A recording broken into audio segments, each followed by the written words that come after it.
Alaikum, everyone, and welcome back to episode 4 of this podcast interview series that we're doing for Al-Wilayah. We took a couple-week break. I had a little bout with COVID. I'm doing well, alhamdulillah.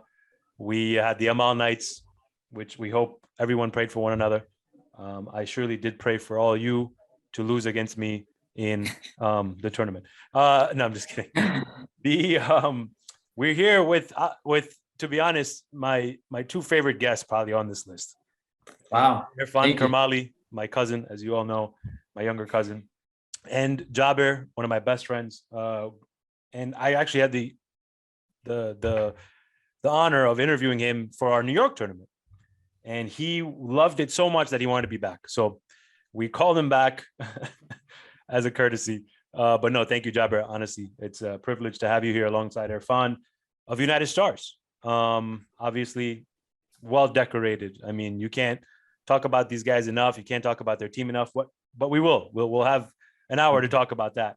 To start off, so first of all, assalamu alaikum. I got heat for no salam, so I'm just every time.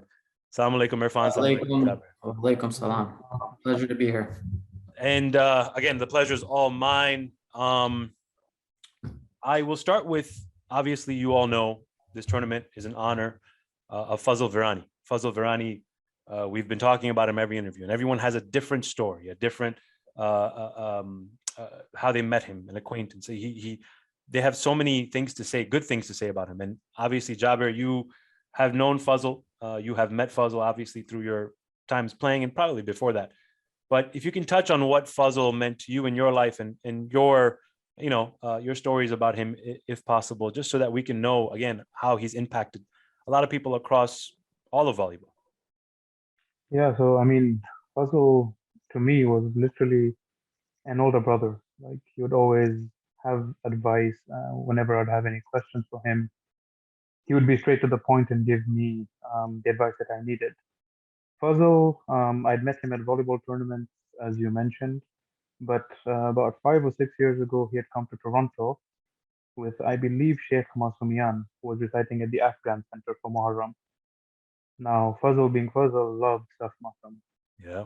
So he would take Sheikh Masumian to recite at the Afghan Center, and then he would be on WhatsApp with me so that I could give him the program of what's happening at JCC. Right. So that he would Uber it from the Afghan Center just to make it to Toronto, to our Jamaat for Saf. And the moment Saf was over, I would take him back so we could pick up Sheikh Masumian and drop him home. And because we did this like 6-7 nights in a row, Fazl and I became really tight. Yeah. And then when he went back, and Kumail got sick, the Fazl was always the guy on the ground in London. He would call me on his way to Kumail's house, on his way back from Kumail's house. He would give me the updates that I needed, because with Kumail we were just calling him to be there for him. Yeah. He was just a gentleman of a character. And then I also was doing some work with him here in Toronto for Zahra Trust. Yeah. And to be honest, the more stories you hear about Fazl, you just realize how much of an influential person he was. It gives us some kind of a motivation that there are things in our lives that we need to do. Yeah, for sure. Right? But, as every interview that I've watched, I think let's recite a Surah Fatiha for Fazl and for Shiraz. Yes, please, Al-Fatiha.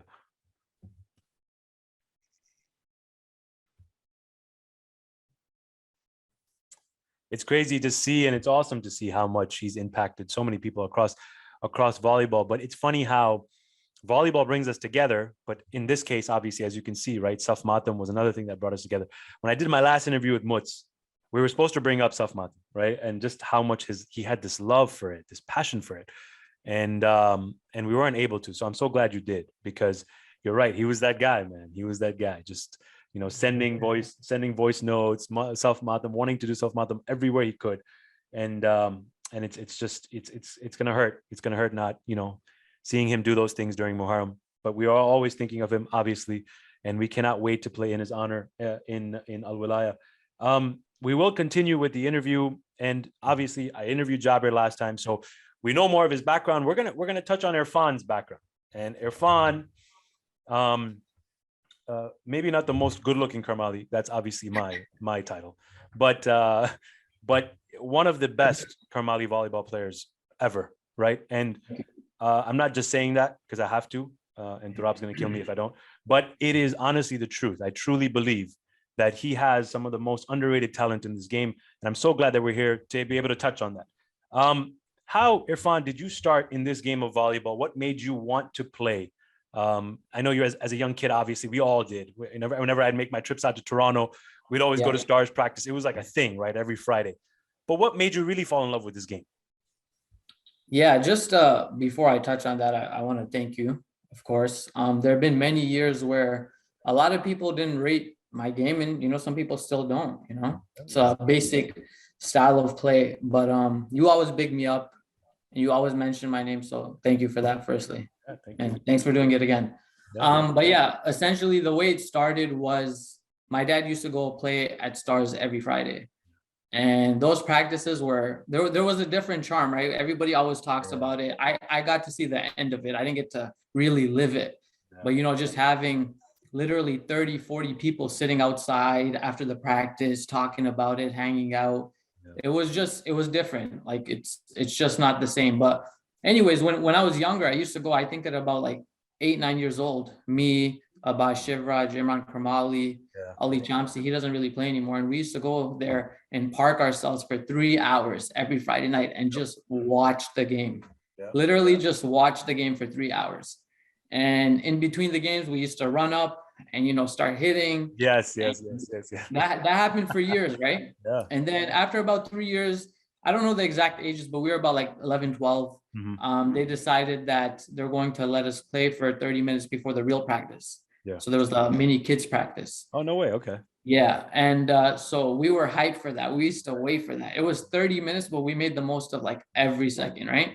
So we did that for a couple of years. We started a kids team. We played a tournament there. Kizzer was on that team. Mason was on that team. Yeah, you remember that? And then I started playing side netty for about a couple of years as well. And then, that's pretty much how I started. When you look back, a lot of people talk about how hard it is to get in volleyball now, right? But back then it was really difficult. Harder. It was. Yeah. You had to really earn your keep. But that's essentially how it started, watching my brother, watching my dad. And without them, I probably would have never started playing volleyball. Did you feel like when you were young, like, a lot of kids, their fathers, their brothers, they play the game. That doesn't necessarily mean that they're going to play. In your case, did you feel like, you loved it from the moment you saw it? Was it just it was passion in your blood? Did you feel that?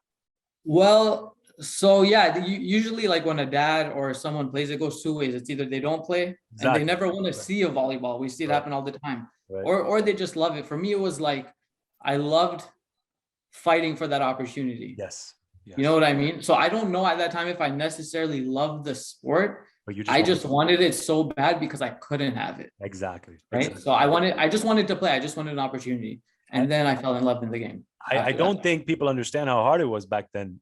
Practice now has become a little more fair in a sense, a lack of a better word. You go to practice, you're going to get a chance to play more likely than not. Back then, you were not going to get a chance unless you earned it. And I think a lot of us started the same way. We watched our parents. Every Friday was like a tournament. It was like the biggest deal. And for our parents, that was one of the things that they look forward to the most. So then we look forward to it. We would go to, it was like a thing, right? We go to volleyball, we'd eat afterwards, 40 people hanging out. And you're sitting there as a young kid, most of the time, starting off watching. And then after you're done watching, you finally get a chance. It's in the side net. You mess up one ball. Oh my God, they remember it forever, right? It's one of those things where it's an event every Friday. And you're right. I think all of us had gone through that, which I think that's what makes that crop of volleyball players from that generation a little more stronger in terms of mentally, in terms of, going through hoops and obstacles, just because we had to do that in a practice week in, week out. Yeah, the thing with Oscar Uncle was he's such a great leader, right? The thing with him is like when he gives you that opportunity, you better make sure you make the most of that. Make the most of it. Yeah. Like when I was playing side netty for 2-3 years, he put me in the quarters, like out of nowhere, and replaced my father. And he told me, that was the first tournament I played at. That was in New York, 2009, I think.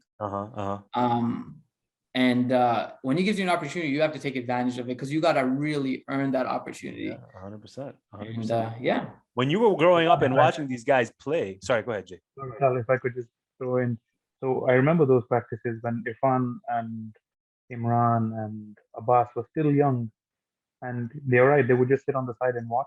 Oscar uncle would make it a point that practice would start an hour early, and he would go there and just have these kids train Yeah. and play. And he really put in that work. Because to be honest, like as you said right now, whenever you come, most likely you will get to play. Yeah, yeah, Right? And in those days, you wouldn't. you wouldn't. So Oscar uncle really made sure that he would give the kids their time to practice to make them the players that they are today. And credit to Oscar Uncle, because a lot of people don't see those behind the scenes things, or they don't remember it. And when he's winning championships now, that's the fruit of his labors, right? Like he was there doing those things so that Irfan today can be one of those guys, like his son today can be one of those guys to lead him to a championship. So obviously well deserved, and in all senses. And it's those guys like that, like Fuzzle, who again put in the work to get to where we are today. When you were growing up, Irfan, and watching, is there one guy that you were just like made you fall in love? Like for me, it was Sammy, right? Jay, I know you touched on it last time. For you, you had your role model, right? Who was your role model per se in the game of volleyball? So, I thought about this a lot, just, playing volleyball over the years. And this answer might surprise some people, it might not, because people tend to go for the flashy players, of course, the players that get highlights. But, ever since I started playing front center, my goal was to hit the net, right? As you know, it's still my goal. So when I saw Marhum Shamash play, he enjoyed it. Like I was maybe a couple years in, and at that time I hated it. Everybody knew that. I didn't like doing it, right? I wanted to be, making highlights, flashy, whatever maybe. Flashy. Yeah, exactly. But when you see him play, the way he hits the net, like he enjoyed it. He really took liberty in what he did, and he appreciated it. And he was a role model for those reasons, right? He never was sour. He was always smiling.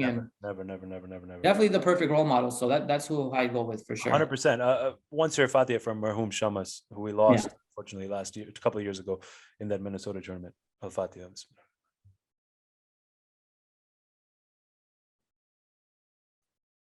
It's crazy to think that, we talk about Shamas in that sense, but you're right. Shamas was that guy. And mind you, Shamas has won a couple of trophies doing that at an elite level. There are people today that you can tell me, they're great front centers, right?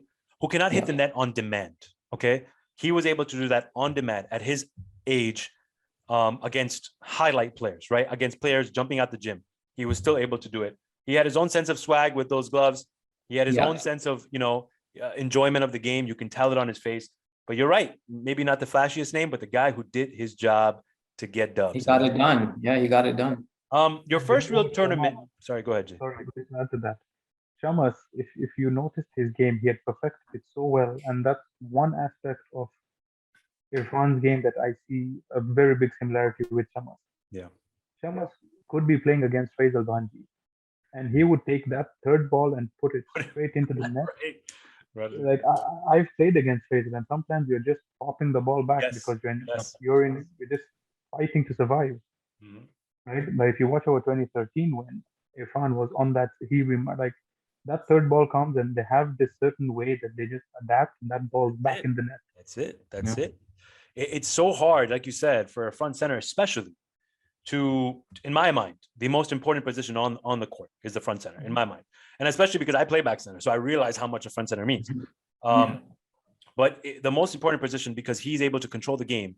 And the moment your front center starts to leak or not hit the net or keep you on offense or can't play defense or can't cut the ball, you see your team starts to leak and dwindle and they start to give points. And that's because the front center controls the pace the whole time. And that's what Irfan and Shamas Marhum did such a good job at. Your first real tournament, I want to say, was with Toronto Union. Yeah. Right? Were you playing front center at the time? Yeah. So what happened is, going back to that previous story, Oscar Uncle let me play front side in that quarterfinals. I played decent. And then the following tournament, the Irfan Jabir and those guys, they gave me an opportunity to play on Toronto Union. They pretty much told me right before the tournament, this is your opportunity to play front center. And I took it. And, that was the tournament I won most improved player. Yeah. And I know we're complimenting myself, but that is my only individual award, which I don't do Hey, still. that's true. But yeah, that first tournament, I won that award, and from there, obviously, it was history.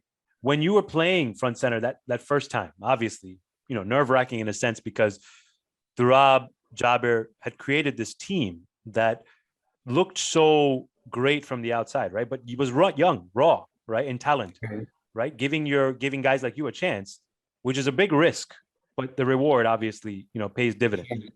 When you played that first tournament as the front center, were you nervous? Did you have a lot on your shoulders? Like, did you think like, I can do this, but it's going to be hard?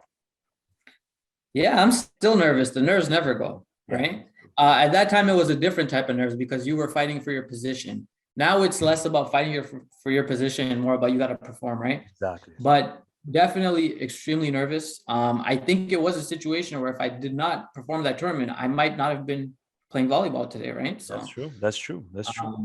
Turab, Jabir, these guys didn't have time to waste or mistakes to make on Toronto Union. Yeah, So, that's true. Yeah. it was a big tournament. Question for you both. I'll start with you, Irfan, and then I'll go to Jabir. In what circumstance would you want the nerves? In, like you said, when you're trying to vie for a position, when you're trying to prove to everyone that you can play, or to save your spot on a team and perform? Which one of those two will you take? Nerves are nerves, never easy. Butterflies in your stomach are there. Otherwise, the game wouldn't be what it was. We wouldn't play it if we didn't feel something, right? But which one of those two do you embrace more? Honestly, both. I think nerves are just extremely important, an extremely important part of the game because it separates good from great. Yes. It really does. Yes, there's been tournaments where I've been good, decent, where I could have been great, but the nerves got in the way. Yeah. So I just think it's an integral part of the game. Like, a lot of people talk about who the best player of this tournament is or who's doing this, but playing in a finals, the semis is much different than playing round robin. You guys know this better than anybody. Exactly, because there's so much more on the line. There's so much more nerves. So honestly, both. It's an important part of the game, and it separates everyone. You're 100% right. I think that, Jay, before I go to you, I think that if nerves weren't a part of it, we'd have the most trophies because we'd be round robin champions. Jay, in your mind, you have a similar track record, right? Where they're fun, where you had to earn your keep, right? You had to earn your spot. And we touched on this in your last interview. Which one of those two are you taking? Are you taking what you were doing earlier in your career and vying for a spot and trying to earn it, those nerves? Or do you take the nerves now where you're just taking the best balls in the game, like just like the best shots in the game and the nerves are kicking in? Which one do you prefer? To be honest with you, the nerves right now. And as you said, volleyball has changed too. As a defensive player, the game's got much faster. Right? Back in those days, even though we were vying for a spot, you have to realize our roster wasn't that deep. Yeah. I wasn't playing back left. Okay, I'll play front right. Yeah. Right? So our spot was always usually there. Right? Yeah, but now it's become more of okay, now that we have a track record, we have a decent team. Now with the game become what it's become, every game you go in again, you're either playing a really good team or you're playing with a team that has nothing to lose and they just want to break you. And it's at that point that you look at your spine, and there's so many games when Irfan and I both just look at each other and we feed off each other's confidence. Yes, 100%. Right, because right now the game has really become much faster. The shots that are happening right now didn't happen 10 years ago. Yeah, exactly. When you guys rejoin with Stars and obviously now make this run, it's a team that is built still with some of the core from Toronto Union, some of the cores from Stars, and you combine this team and you make this ultimate team that goes up, again, young team, that just loses to Jaxie and the New York B team in the 2013 round of 16. And then you go and you play in this arcade tournament against Faisal Banji in a final. Arguably the GOAT, right? In most cases, in most people's mind. Irfan, for you, that first final, going up against the GOAT, going up against the best team at that time. Number one, when you talk about nerves, probably the most nervous you've ever been. And number two, did you, after the fact or during the fact, just sit there and go, holy cow, I'm playing against the GOAT and I could actually win this thing? Okay. So sorry, what was the first question again? The It nerves, was a the little- nerves, the nerves. Where they Yes. just Yes. The nerves were definitely there. What was Jaxie right before this tournament? yeah, right. Oh wow, I didn't even realize that. Yeah. Yeah, the nerves were definitely there. To me, that finals was different because I think people are gonna look back at that as, and not to take credit away from me and Jab, right? But I think that people are gonna look back at that finals video as maybe a GOAT versus a new GOAT, you Yeah. know, my brother versus Yeah. him. Because Yeah, if new you age, really see that video, it was literally a lot of him versus Throb. yeah, Like, it was. you know, I want to take as much credit as I can for, you know, us finally beating them, but yeah, he was on a different level that day for sure. I think what Thurab did was make it real, right? A dream that everyone had to one day beat Faisal in a final. Thurab made that real. And for a lot of us, I'll be honest, Thurab doing that was a stepping stone for us to believe that anybody could be beaten any day. Yeah. You just got to work your butt off to get there. Sorry, but yeah, go ahead. So when you are finally in this scenario and you're about to win, or even after the fact, what's going through your mind? Honestly, it was unbelievable because after playing him, like we played him a lot. Like not many people can say they played the GOAT as much as we did. Not even in tournaments. We played him every week for years. So I knew him better than any front center knew him, and I knew that would never happen again. Yeah, that's true. And it didn't, and it wouldn't have regardless, right? So that was a one-day thing, and you know, very grateful for it that that's on a resume. But he is the GOAT, and that doesn't happen often, and it wouldn't have for sure. Yeah, that same tournament, you go ahead. I mean, sorry, not that same tournament. That same year. So the year starts off with you losing to Jaxie in the round of 16. The year then continues on to you beating the GOAT. What a big turnaround in 2 months, right? And then you go up to September and you go up against Shanu, Al-Wahda, 2013. Shanu on fire, like drug tested. He should have been drug tested that day for sure, because he was hitting the craziest balls. Like I watched that Faisal game all the time with you guys, right? Just because I was a part of it. I was there on the sidelines and I remember it live. But watching it on video on YouTube, you're able to really witness the greatness there between Faisal and Thurab. But that Shanu final, that RK final, right, against them in Al-Wahda, it almost seemed like he was hitting harder than Faisal. He was hitting better, right? Like, and your team had to play a little bit more of a role there, right? Like you said, this was more Thurab earning his stripe, right? Making his mark. But that final seemed more like your team just had to be there because this guy was on something. What do you think, number one, did you feel that tournament obviously propelled you to beating Shanu in that final, playing Faisal, winning, and then obviously with that confidence, you go ahead and win in Al-Wahda? And number two, when you had won that second time against Faisal, against Shanu, you had won 2 in a row. Was there a sense of like, oh wow, we're really damn good. Like we're good. Like we're gonna be at the top. That year was probably the best year of our career till today. Yeah. But yeah, I do think that helped propel us. I guess I'll give my perspective as a front center about how it was playing them. Yeah.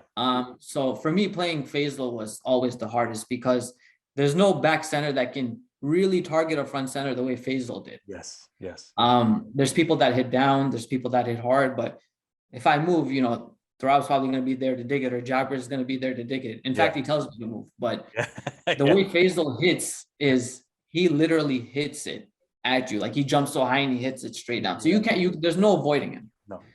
Right. So for me, playing Faisal was harder, but obviously the confidence that gave us, you know, we were young. Everyone was in their 20s. Some teens, me and Imran were like, I think 18, 19, if I'm not mistaken. And so we had a lot of confidence. Maybe unreasonable confidence, but it pulled us through that year. Yeah. And playing RKs was definitely the hardest team to play in general, being a front center, because everything's just flying by you. You're constantly Flying. judging. Just You don't know what to judge. Yeah. 100%. All three back players are hitting. And, when he's on point, nobody's beating him that day, but it was a great final. Yeah. You win that. And Jay, after you win that, you win 2 in a row. Do you at this point think that this is the start of a dynasty? That we touched on this on your last interview, I know, but your perspective on this I love, because do you really feel that you are now going to cement yourself like a Jaffrey's, where you're going to start winning multiple tournaments in a row because you just beat the GOAT, and then you just went again up against Shanu, who, mind you, at the time, a lot of people don't know, or a lot of people don't remember, Shanu was really, or RKs were really the only team to give Faisal a tough time. They would give Faisal tough time after tough time every time they played each other. If some people may remember, even there was a game, I believe it was a semifinal in the arcade tournament where Faisal's versing arcades. He's down 12-1 with 3 minutes left and makes this insane comeback, right? Because it was always arcades who gave him the hardest time.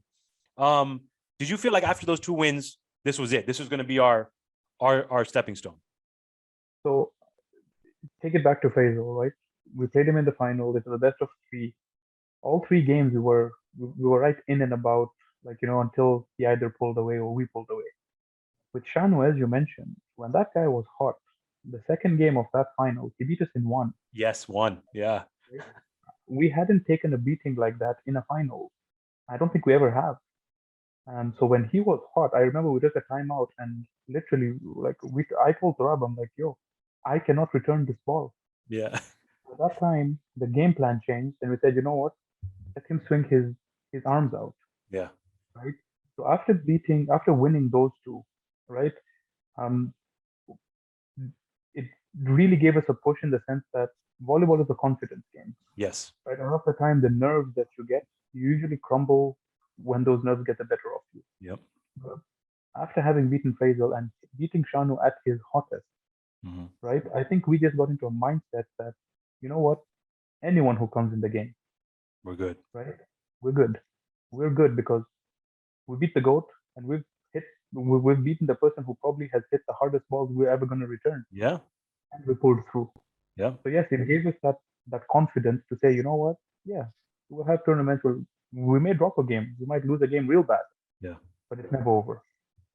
When I had a conversation with Mutz Virani last interview. We talk about that passion and love and hunger that you only get, and you can only get, no matter how many tournaments you have won, or how many years have been between your tournament wins. You only get that feeling once when you haven't won yet. That feeling of like, I really want that one, right? And then after you get that one, then it becomes, okay, fine, we can get another one. I get another one. You take a couple year break, get another one. Your hunger continues, but it's not that drive isn't there like the first one. Do you feel that, Jay, after you won those 2, that the drive almost started to kind of dwindle? Or did you feel that maybe competition was just getting better, right? Teams were just getting better. Or did you feel, because there was a rut, right, for a while where you guys did not win. And was that because the drive was kind of not there? Or do you feel that maybe because, teams were just getting good and they were understanding your game? So to be honest with you, I think that increased the drive in us because, as you said, we were the first team to beat Faisal. Yeah. We won our first championship when we were young. We were kids. Irfan and Imran were still in their teens. Yeah. Then you just think about it and say, hey, hang on, Jaffrey's are playing till they are in their mid-40s. So the landscape is wide open for us. Yeah. So that drive increased. But then, as you said, yes, there was a little bit of a slump. Like a few of our teammates left. We got new players. Injuries. Injuries. Sometimes we had a really good team on paper, but the team chemistry wasn't there. Yeah. And all of those play a part. But I think the drive is what kept us going through that rut. Yeah. Until we found the right pieces of the puzzle, right? And that drive is what keeps us playing. So otherwise, usually once you have beaten the GOAT, there's not much else to do. Not much else you can do. Yeah, 100%. But that drive was still there, which is why even though we had a couple of rough years and injuries and teammates leaving, and that drive still remained. Yeah, 100%. The Irfan, when you start to get into that slump almost where winning isn't as easy, because when you taste victory so quickly and then it starts to get away from you more often than not. I mean, don't get me wrong, you guys were still competitive, you guys were still there at the end, but it's just you weren't able to finish the job.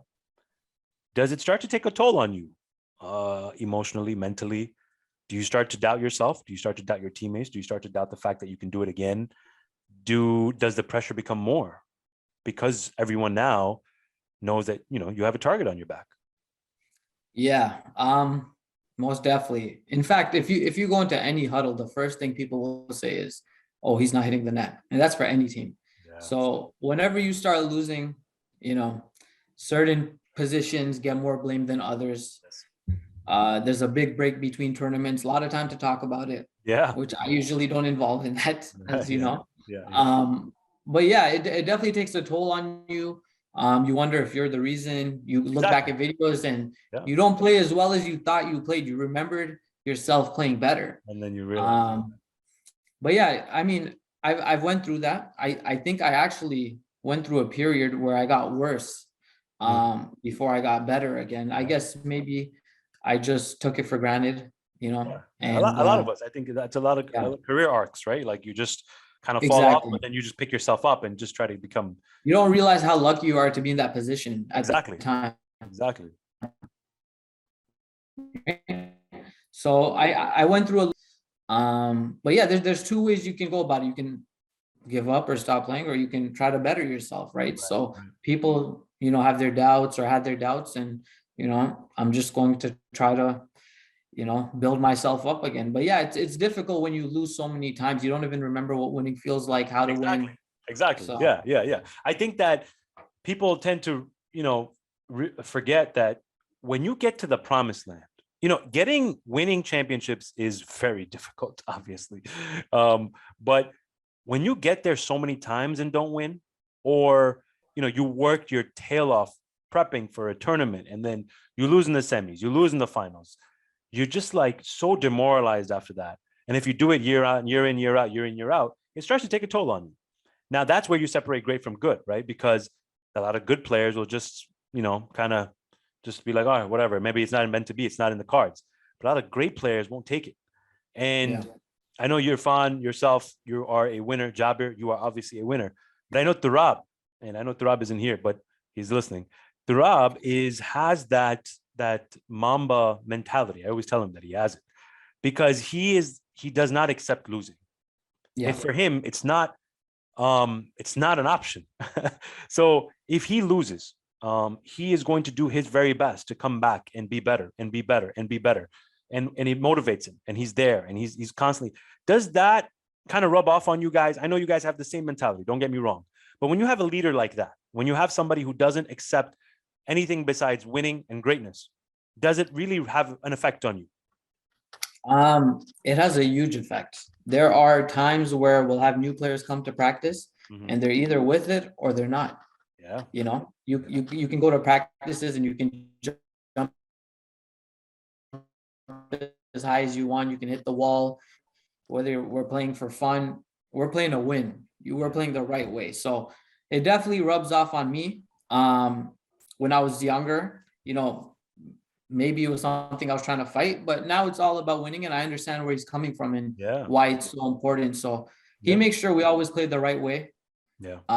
And whatever it takes to win, like you said, whatever it takes to win, we got to do, whether it's practice, whether it's for fun, whether it's tournaments. So that's just our style, and everybody knows that. Jay, you've played alongside Turab for a very long time. Right-hand man. A lot of guys, a lot of people know that you are a 1-2 punch in a sense in that back line. Has that rubbed off on you, or you're a gamer? I know you're a gamer. I know you want to be in the big games. You love when somebody's hitting at you. You thrive on that. But did his I guess Mamba mentality rub off on you? So to be honest, I'm actually looking for a new team to play for. Yeah. Hey. No. I mean, I think as different as Turab and I are, I think there are a lot of similarities that we have, and losing is not an option for us in either way. In any sport that we play, in anything else we do on the court or off the court. So those are things that we resonate on. So even like practice. There are times when we go to practice four aside, and it's not because of four. Okay, today we'll take it easy. Yeah. We times we should go and play Faisal, and we Yeah. only had four players, Yeah. I and remember you that. still don't go there with the mentality that, you know what, okay, today we're just gonna. You go in to win. Yeah. That's one thing about, as Irfan said, even in our practices, that's the way we practice, Yeah. right? There's no practice that you come to where it's just, okay, you know what, today everybody's a free for all. Take it easy. Yeah. Every practice is a practice that you're going to win. Practices get intense. Like we have tallies with Oscar Uncle. Like, we have won the whole year round. The last practice of the year still counts. Yes. Yes. Yeah. Yeah. Yeah. Yeah. Yeah. Yeah. Yeah. Yeah, it has definitely rubbed us on us, on the team, and I guess it's, as you said, it's the work that we put in behind what people don't see Exactly. Exactly. that we get to then showcase in tournaments. Yeah. I think sometimes passion is misunderstood with the love of the game, or the craziness behind this game, or the toxicity behind this game, or a lot of us just have passion, and passion is what drives us, because we don't get paid to do this. Newsflash, we pay to go play in these tournaments, and we take the time off, and we work on our games, and we work on our craft. And as much as people think that this game is something that is also, yes, it is for fun, of course, don't get me wrong, but we work on this. Like, people don't realize, like, this for us is the ultimate. We don't have much competition in our community. This is the competition, because this is bragging rights amongst your friends, amongst your boys. You go to a city and you're a winner, you earn or you demand a certain type of respect, right? And you see that resonate with all of us when it comes to United Stars, because you guys are that. You guys are winners. When, Irfan, you are winning, losing, winning, losing, you win a couple, right? You have the TVC tournament where you win, take Imran Walji, you take Banji. I know Jay wasn't there for that. He was getting married, I believe. You're winning tournaments, you're not winning some tournaments, but you're there. You're constantly there. At this time, you have really honed in. Like, your game is it's starting to come together. You have an identity. People know what you're about. Yes, some people may have called you robotic. Some people may have said, well, he does just one thing, right? Well, that one thing is way better than everyone else. You're the best at hitting the net than everyone else in this game, in my honest, humble opinion. It's not easy to do that. Did you, at that point, when now you're becoming Irfan Karmali, right? You're no longer Turab Karmali's brother. You're Irfan Karmali. Do you, at that point in your mind, think, I can be one of the best front centers in this game? Is that something you always wanted to be? Or when you're at that level now, you're like, wow, okay, I'm this damn good. I can be great. I can be one of the best.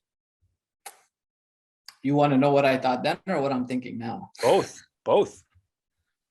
At that time, there was, if I remember correctly, less front center competition for, I guess, maybe the top tiers. So, and I was younger. So yes, I was feeling some type of way. And you could see it on video. I've done some, a little bit of dancing. Yeah. I was younger. So yeah, at that time, yes, I did feel that way. I mean, when you start playing after watching for so long and all of a sudden you're winning, you're going to feel, on top of the world. How I feel about it now, I feel like there are a lot of front centers that are more physically gifted, physically talented, that can hit or, spike or whatever it may be, right? So I don't think I could be the best front center for every team, but I know I could be the best front center for my team, right? Yes, exactly. So that's really the way I could best explain it. I'm not the most gifted, but I need to do what my team needs to win. Yeah, 100%. I love that thought process, because everybody's game is different. Do I know that I'm not the best back center in the game? Yeah, of course I know that. But do I know that I probably hit one of the hardest balls? Yeah, but you know what? That's what I'm good at. I'm good at hitting a third ball. Not great defensively. Maybe not the best slow floater. Maybe can't make my dead ball dance like Turab, like Imran Walji, like all these guys. But I'm good at what I do. You do what your team needs. Exactly, and what they need. And I appreciate your mindset in that, because a lot of people don't have that mindset. A lot of people see the likes of Kizzer or, Imran Javrajis or those guys who are jumping at the gym and be like, oh, I want to be like that guy. No, well, you don't have to be like that guy. You can just be yourself, and you can be damn good at it, which is you are. When you are starting to, I guess you can say, go to these tournaments, winning here and there, there isn't some sense of rhythm. Jabir, when you win in 2019, that Faisal Banji tournament, against, I can't even remember what team was in the final with you guys. Against us. Was that like, we're back and we're on top again, baby? Like, we did it. No, of course. I mean, as you said, the really big wins came really early, right? And then teams got better. New teams showed up, and that passion, as much as it was still there, it only comes to fruition when you win. Exactly. So that Faisal Banji tournament was probably one of the hardest day threes or day twos ever, because we had a really tough quarters, a really tough semis, and Yeah. in the finals, that team, I forget who it was. They took us down to the wire. Like Everyone forgets the runners up, like always. everyone forgets the runners up. But Yes, I mean, that win to me personally, that was, in my opinion, yes, Faisal Banji was reflex volleyball. Yeah. Like we were just, personally, I was just playing off adrenaline. Yeah. Right? That the Faisal Ganji tournament, yes, adrenaline was there, nerves were there, but it was more for thinking game. Yes. Right? Yeah. You notice things in the last minute or so. Yeah. You notice gaps, and that communication that I had with Rob, I mean, that to me was one of my favorite wins. Yeah, I could imagine. Yeah. And thankfully, after that, there's been a 2-year break. I think we're the longest reigning champions ever. Yeah, for sure, by far. If I had known that there was going to be a 2-year break, I would have won. I would have milked it. I would have milked it because I hadn't won one, so I would have just milked this entire year. Irfan, when you are in the midst of that game, that 3-game, right? Because I think all your rounds, did they all go to 3 games? The quarters, semis, and finals, or was it just the semis and finals that went to 3 games? Semis was 3. All 3, Yeah. right? All 3. And every won that tournament in the playoffs. Whoever won the first game ended up losing the next 2. When you had lost to us that first game, walk into game 2, you guys you dominated game 2. Going into game 3, what was in your mind, Irfan? Like, did you feel like, okay, we can do this, like this is in the bag, or did you think that, okay, this is going to be tough, and then you guys take a big lead? At some point, does your foot get off the pedal a little bit? Like, oh, we're up big, we're gonna do this, we're gonna win. I'm a very sensitive player in the sense of, like, if we're down 2 points, the sky's falling, right? It's over. Yeah, I see if we're up 2 points, I'm thinking about if I'm getting MVP. You know what I mean? Like, because in volleyball, like getting a point back, especially in the finals, it takes so long, right? So long. So and the way you guys were playing, I mean, it was impossible to take a point. It really didn't break down until the last 40 seconds, right? Otherwise, every point was taken forever. So I really go with the wind. I don't change the way I play, the way I move, but the way I think, for sure. When you guys were up a couple of points, I thought it was over. Yeah, when you see Irfan on the court, if anybody has not noticed him, go watch him in videos. The team is up 5-1, but if they give up 2, he's bugging. He's like looking at me. Like, come on, guys, like, we got to do this. When you are that final, I mean, again, I know we talked about it, Jay, but if you want to watch pure volleyball, pure volleyball, that is the final to watch. Long rallies lasting multiple minutes. I remember Dara's coming to me and telling me that the Houston guys, or the Dallas guys, I forgot who they were timing our rallies. They were not timing our rallies. They were counting the amount of shots that were hit back and forth. And at some point they reached 180 in one rally. You're kidding. 180. Now, in my opinion, back in the day, 180 is like easy work, right? 180 today means these are shots. Shots. Like people are hitting shots. And mind you, funny enough, it was weird because it was a very offensive tournament in general.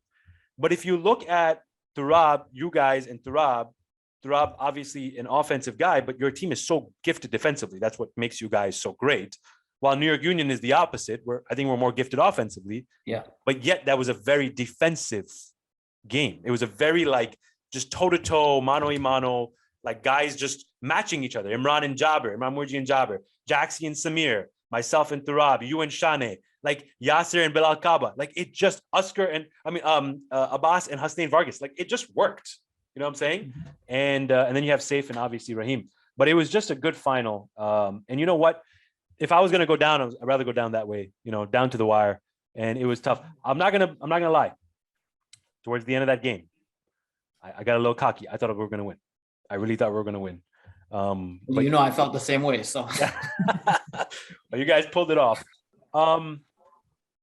Jay, we talked about that win being the we're back win, that we're like, okay, we're here. After a 2-year break now, you know, do you feel like you still have that same motivation, that same drive that potentially you would have had, for example, if there was a tournament 4 months after? Or do you think this lull is going to take a little time for you guys to get up and running, the juice is flowing again? No, I mean, a 2-year break was a 2-year break, but the game didn't stop. Like, if you look at the rosters of the teams coming into this tournament, like it's crazy. Yeah, teams are coming in deep. So I don't think anyone has taken a break anywhere. Like, if anything, people have stacked up. Yeah. So that motivation is still there. And right, yes, it's a target on our back because we are the defending champs coming into this tournament. But to be honest with you, with the teams coming to this tournament, there are quite a few favorites. And as you said, if there is a way, even though you could be the reigning champions coming in, volleyball is a sport the same way Turab and United Star shows Faisal could be beaten, anyone can be beaten. 100%. Yep. As you mentioned, if there is a way to be beaten, it's to go down to the third game, to the wire, and putting it all on the, leaving it all on the court. When you leave, there's no regret. Yeah, 100%. 100%. When you are, it's been 2 years, and it's funny because people consider the sport to be dying at some point. And obviously, a tournament is going to bring that juice back up. These podcasts, I hope, helped in bringing up some sort of, you know, hype and some sort of, you know, reliving some of the moments to get people, you know, fired up to do this. Irfan, do you think that people come into this tournament with that fire and desire that they had? Do you think teams come in at top shape? Do you think teams are going to take a couple of games to get used to it? Obviously, we're playing with different rules in Stanmore, but or do you think that it's going to be a little, or do you think people are just going to come in guns hot, like ready to go? Let's just hit the ball. Well, everyone's going to have rust, of course. That's normal, whether you've been practicing or not, because tournaments are different. But it really depends. This is what's so interesting about this tournament. It really depends what you've been doing the last 2 years. Yeah. You know, how much of a priority did you make being in shape, playing volleyball, working on your craft, or, you know, maybe you didn't even have the opportunity to play. It could be out your hands, right? Yeah. But essentially, it's going to be what you did with this time off. That's the way I see it. So I think it'll depend on the person, it'll depend on the team. A lot of teams have been practicing, some even more now, right? So it really just depends on how you've been taking your time off, for sure. With you coming into Wilayah, obviously, again, 2-year break we talk about for everybody. Where do you think you are today as a front center? Potentially, like compared to what you were 2 years ago when you had won that Faisal Banji tournament. Do you believe you have that same kind of vibe, mentality? Or do you think that we should expect something different? You know, a little more gusto, you know, a little more, you know, placing of the ball, a little more hitting. Are we going to see something different from Irfan Kamali, or he's just going to be damn good at hitting the net like he always does? What's happening? Where's Irfan Kamali's mind at coming into Wilayah? Well, you guys will understand this more than most probably, but you know, every tournament I go into, I'm thinking, okay, I'm going to do this now. Yes. I'm going to hit this ball. I'm going to drop this, you know, but really you can take what the team gives you. Yes. Agreed. If I have to hit the net 100 times for us to have a chance to win that game, I'll do it. Yeah. If I got to try and be more offensive, I'll do it. It really does depend on what's given to me, or, you know, what the team needs of me at that current situation. Have I been working on other things to be less robotic, as, you know, some people say? A little bit, not too much. I don't want to ruin the formula that got me here. But honestly, it just depends on the situation. But yes, I've been working on everything I possibly could. For sure. That's how we grow, right? Everybody's doing something different, right? Everyone's either working on themselves, working on their bodies, right? Injuries come up, you know, age obviously is a factor. So everyone has to adapt and learn and you know, figure it out. Jay, coming into Wilayah, obviously, a couple of additions, right? We hear Maitham Mehdi, Monty, the netty, one of the best netties in the game, are joining you alongside your regular core with yourself, Irfan, Samir, Askar, Durab, Abbas Shiraj. You have the great netties in Raheem, and now you have somebody potentially coming back in Imran Karmali. what does this feel like? Does this feel like, man, the band is back together again, and we're gonna do this. We're gonna really do this.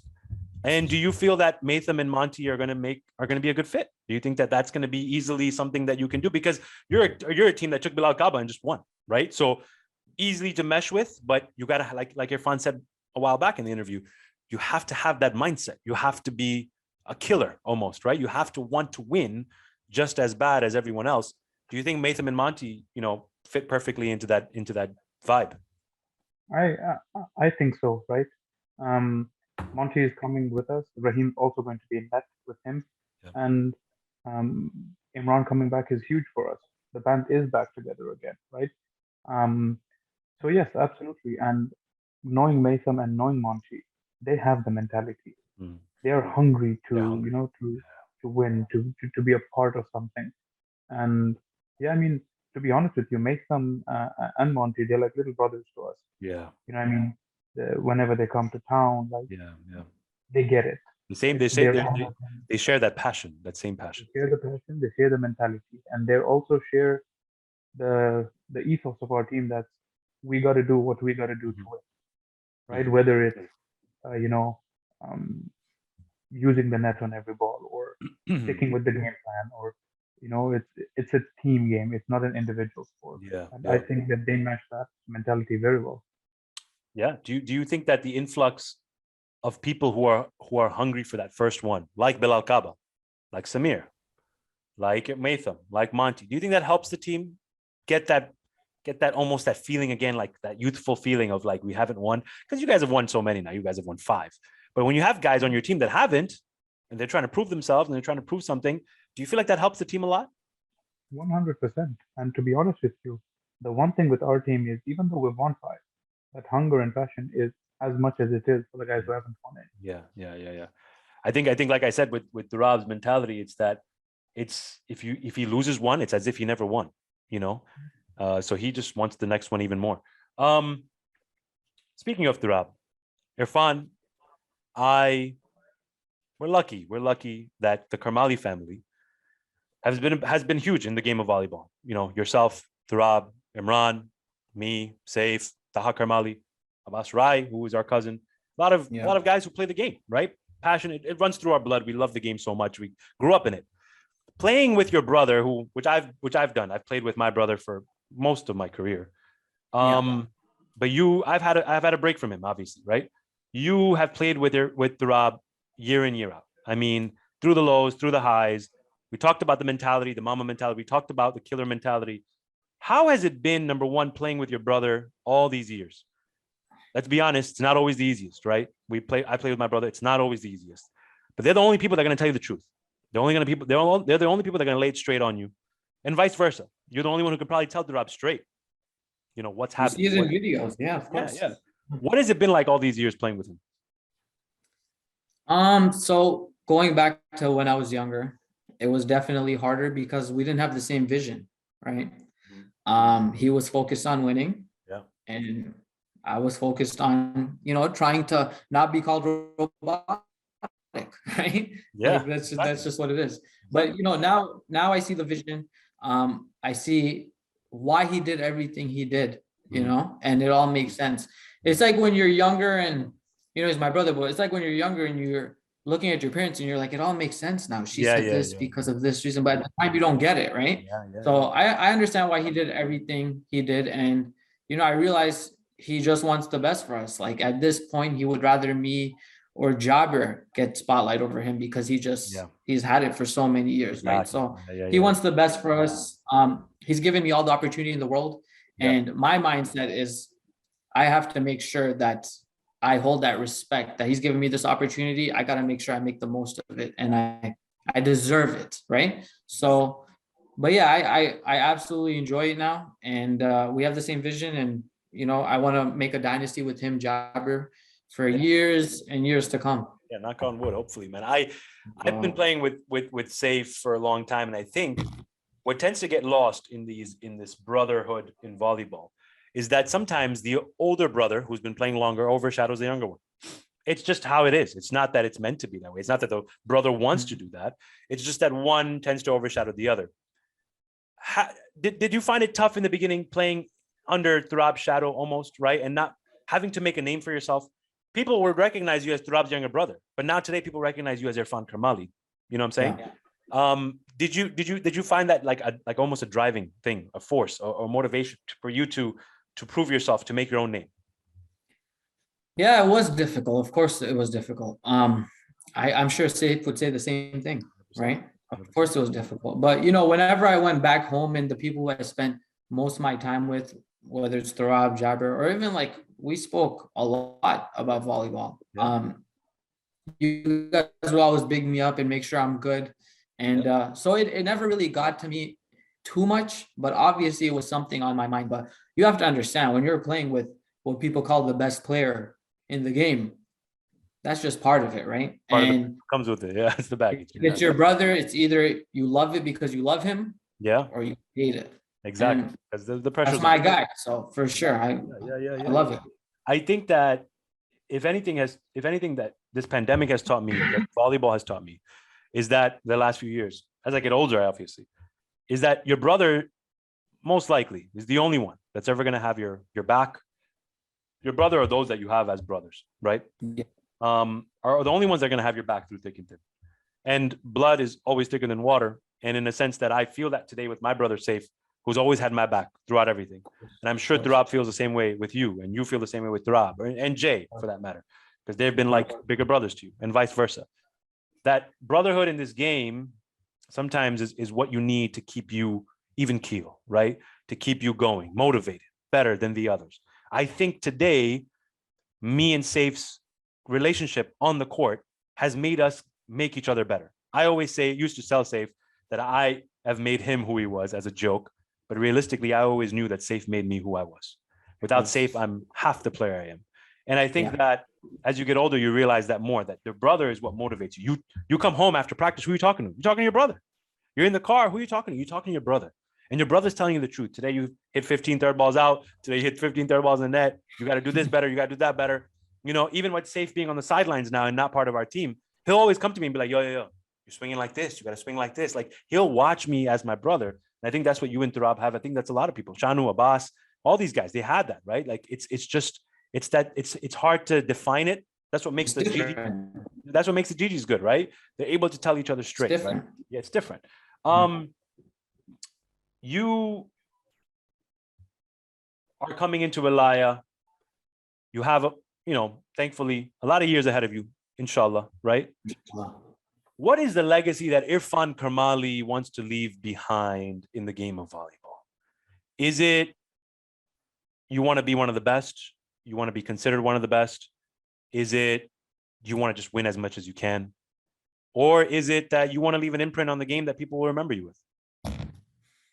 Yeah, I don't want to give, too many political answers, but it's honestly just the truth. Like, I just want to be known for playing the right way, playing respectfully, doing what I had to do for the team to win. Yeah.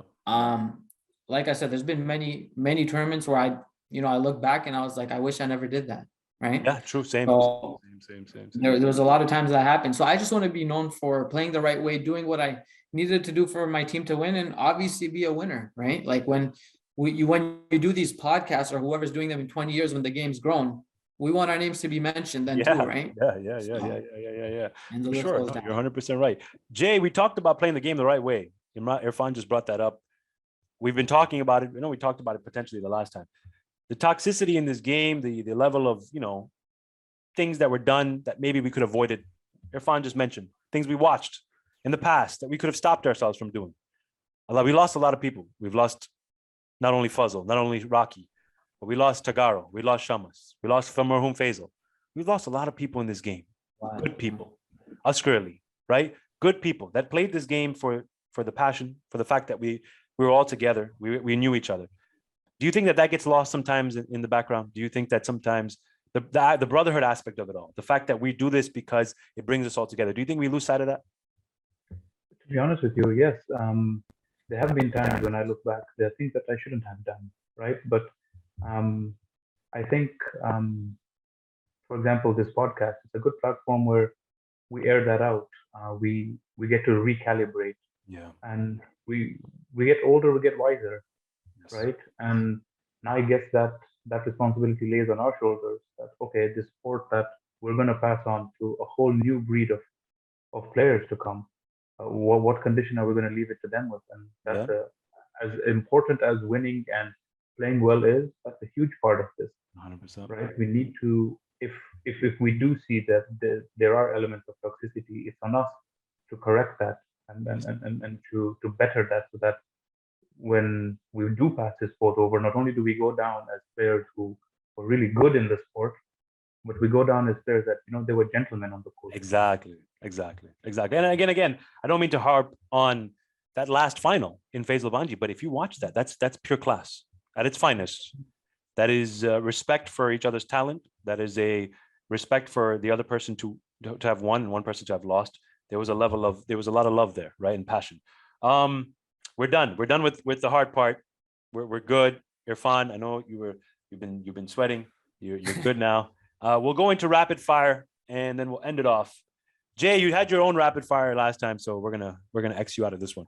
But Irfan, I'm gonna come at you first thing you think of. Okay, they're not hard. Don't worry. Greatest game you've ever been a part of? I'm not just saying that because you're here, but the last finals for sure. Your favorite championship? Faisal Banji. Playing Faisal Banji. The best front center in the game, from one of the best front centers in the game. I know you're talking about right now, but all time I would say Amin Banji. That's my pick. Wow. Right now, I think there's I don't think he gets mentioned enough. That's one name I want to throw I like out that there. one. Yeah, I like that one. Now I think there's a lot of tier 1 front centers, and I think we're fighting it out. Yeah. So I can't give you a name. Probably 4 or 5. I agree. The best back center in the game. Well, you can say it. Don't worry. You can say it. My brother, of course. Yeah. The best netty in the game today. Not because he's my cousin. Safe. I'm sure he'll appreciate that. We talked about those 4 or 5 front centers that you mentioned. There's a lot of them. There's probably 8 of them. But I'm gonna name a few.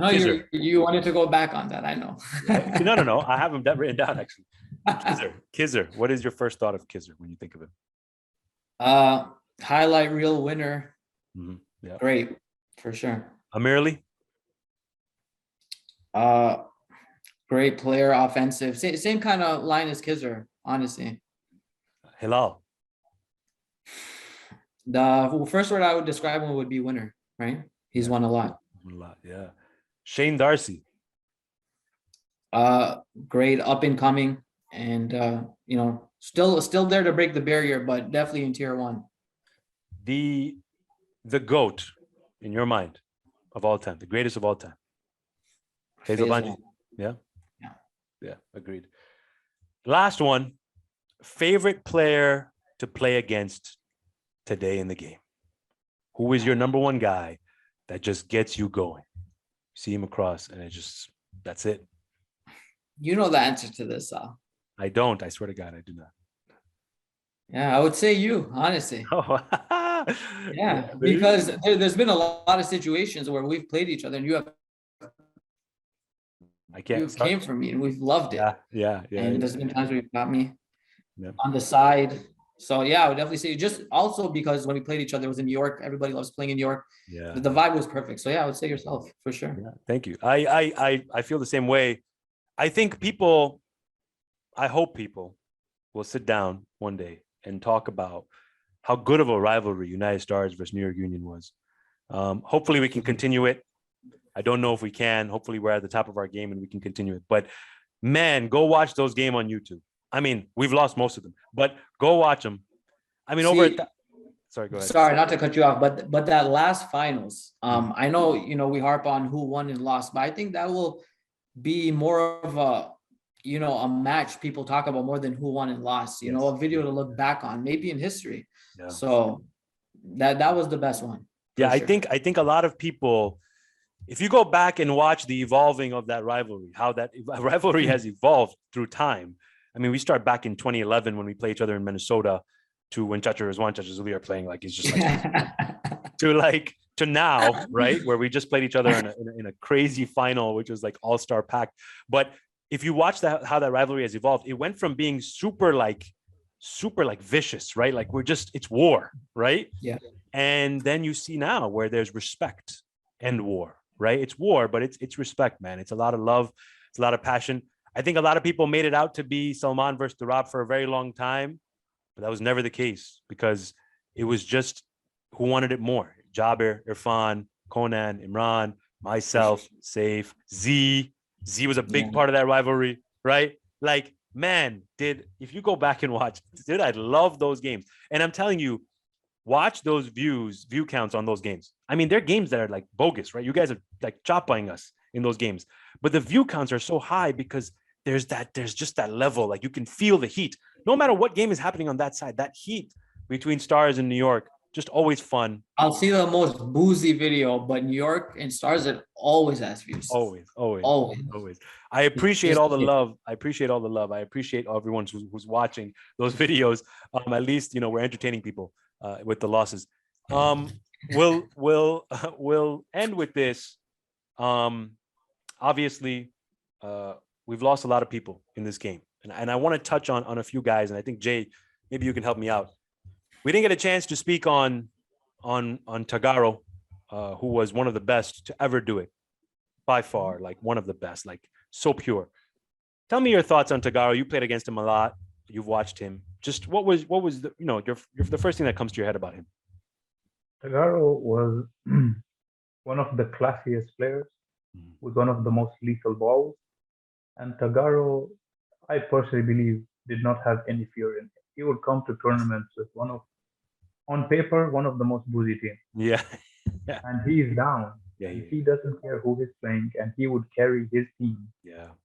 And his swing when he was on. Yeah. He was a legend in the game. He was believing that he was going to win every single time.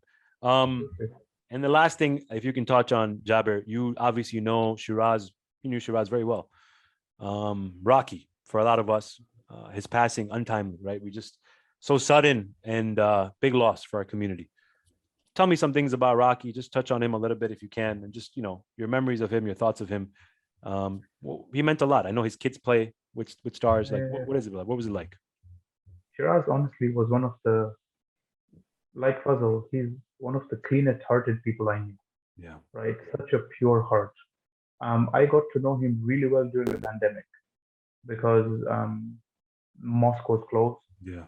So we would have a method where he would always be at, and his service and his volunteering and his passion.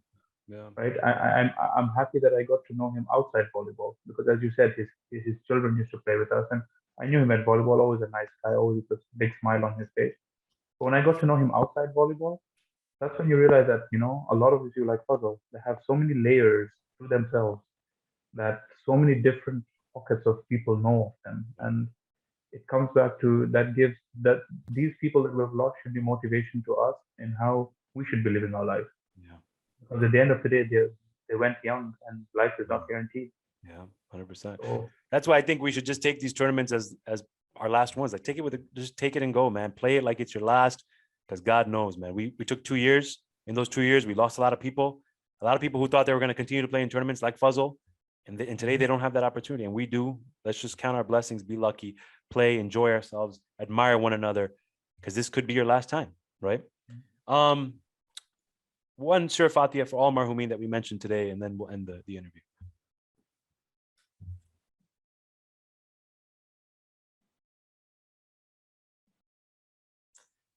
Jay, obviously, thank you so much. Man, I love you, man. You're always there for us. You always, the last interview was great. And this, I know you were the side gig, right? But thank you again for being here. Irfan, obviously, I mean, I knew it was like pulling teeth to get you on here, but you did it for me. And I appreciate that. I love you for that.